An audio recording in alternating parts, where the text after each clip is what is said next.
क्या आपने कभी ऐसा वादा किया है जिसे निभाने के लिए आप किसी भी हद तक जा सकते हैं? एक ऐसा वादा जो समय के साथ और मजबूत हो जाता है। नमस्कार, मैं वैभव पॉडकास्ट रेडियो में आप सभी का स्वागत है और उम्मीद करता हूं कि आप सभी स्वस्थ और खुशहाल होंगे। आज हम बात कर रहे हैं हिंदी साहित्य की एक अमर कहानी की जिसका नाम है उसने कहा था। इस कहानी को लिखा था चंद्रधर शर्मा गुलेरी जी ने, जिन्हें पहली आधुनिक हिंदी कहानी के रचयिता के रूप में भी जाना जाता है।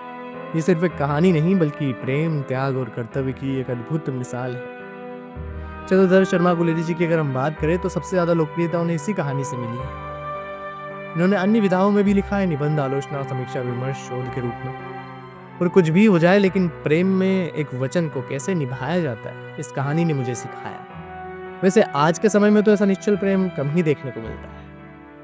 इस कहानी की शुरुआत होती है पंजाब की भीड़-भाड़ और मीठी छुरी जैसी वाली बातों से। एक दही वाले की दुकान पर एक 12 साल के लड़के की मुलाकात होती है 8 साल की लड़की होरा से। लड़का लहना सिंह।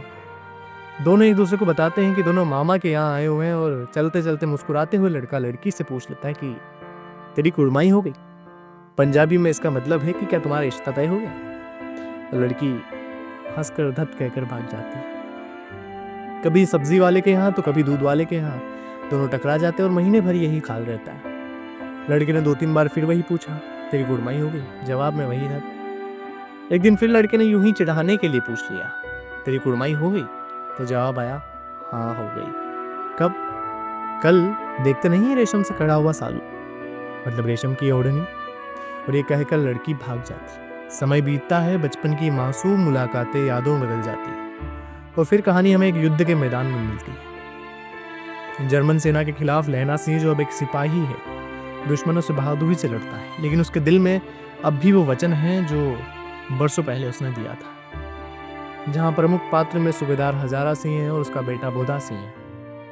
लड़ाई है जर्मन से। एक रात धोखे से कोई जर्मन इनकी तरफ आ जाता है और लहना सिंह को पता चलते ही उसे बंदूक के पिछले हिस्से से मारकर गिरा देता है। और जब जर्मन सिपाही को होश आता है तो बातों ही बातों में लहना सिंह की जान पर गोली मार देता। बोधा सिंह जो लेटा हुआ है, बीमार है, जिसे कुछ खबर नहीं कि क्या हो रहा है, और जर्मन से लड़ाई करते हुए लहना सिंह को पसली में एक और गोली लग जाती है।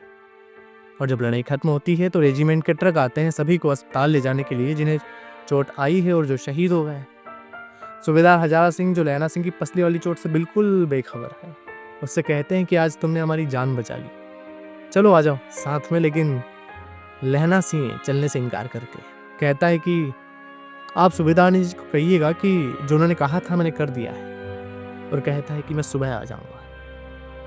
मरते मरते लहना सिंह को वही सब याद आने लगता है जो पहले हुआ, जब उसने पूछा था कि तेरी कुड़माई हो गई, और उसने कहा था हाँ हो गई, देखते नहीं है रेशम से कड़ा हुआ सालू।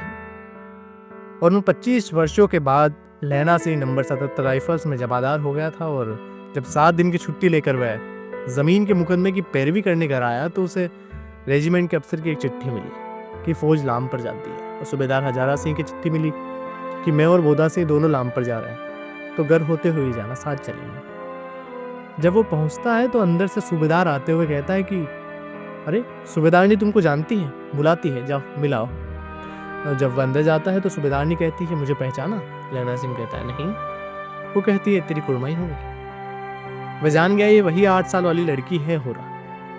सूबेदारनी रोते हुए उसे एक काम कहती है कि याद है तुम्हें, तुमने अपनी एक जान जोखिम में डालकर एक बार मेरी जान बचाई थी, वैसे ही आज मैं तुम्हारे आगे भिक्षा मांगती हूँ, आंचल पसारती हूँ, इन दोनों की भी जान वैसे ही बचाना। लहना सिंह और सूबेदारनी दोनों रो पड़ते हैं और सूबेदारनी चली जाती है। लहना सिंह को मरते हुए वो सब याद आ रहा था जो उसने कहा था। और कुछ दिन बाद ही लोगों ने अखबारों के पढ़ा कि फ्रांस और बेल्जियम 68वीं सूची मैदान में गांव से मरा नंबर 77 सिख राइफल्स जमादार लहना सिंह। जब भी कभी ये कहानी को पढ़ता मुझे मिर्जा गालिब साहब का एक शेर याद आता है कि हुई मुद्दत की गालिब मर गया पर याद आता है, वो हर एक बात पर कहना कि यूं होता तो क्या होता। इस कहानी को पढ़कर सोचने में जरूर आता है कि क्या आज भी ऐसा प्यार बचा है, यह सिर्फ किस्से कहानियों में ही जिंदा है। आजकल अपनेपन से किसी को सुनना और महसूस करना बहुत कम हो गया। सब सुनाना चाहते हैं, सुनना कोई नहीं चाहता। निभाना सब चाहते हैं, लेकिन तब तक जब फायदा है। खैर, मुझे तो आप सभी से वही है जिसे लगाना लोग कहते हैं कि अच्छी बात नहीं है। जी हाँ, उम्मीद। तो इसी उम्मीद के साथ कि आप पढ़ेंगे, लिखेंगे और सुनेंगे। इस किताब की लिंक हमने डिस्क्रिप्शन में मेंशन की है, तो जाइए और इसे पढ़िए। साथ ही चंद्रदत्त शर्मा गुलेरी जी की अन्य कहानियों को भी पढ़िए। जीवन के हर पल को शब्दों में बुनते रहिए, क्योंकि कहानियाँ ही हैं जो हमें इंसान बनाती हैं। इसी उम्मीद के साथ पोर्ट क्लब रेडियो से मैं वो मिलता हूँ आपसे किसी और कहानी, नाटक या उपन्यास के साथ। तब तक लिखते रहिए, पढ़ते रहिए और मुस्कुराते रहिए, क्योंकि इस पर टैक्स नहीं लगता।